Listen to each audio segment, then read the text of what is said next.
Grabe guys, kaya dapat talaga magbi-business ka. Kasi kung hindi ka magbi-business, so katulad kita, nung empleyado ako, so imagine mo, pag kumita ka ng 10,000, sahod mo isang buwan, sa loob ng 12 months, that's only 120,000 na pwede naman pala pag nagbi-business ka, mag-online business ka, gaya ng ginagawa namin.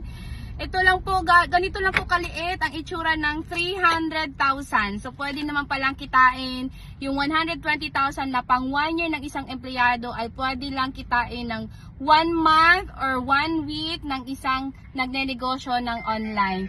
So, ito, ganito lang po kanipis ang 300,000, promise. So, mabilis lang, maubos to.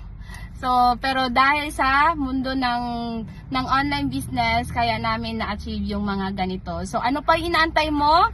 Mag-how ka na ngayon para wow ka na later on.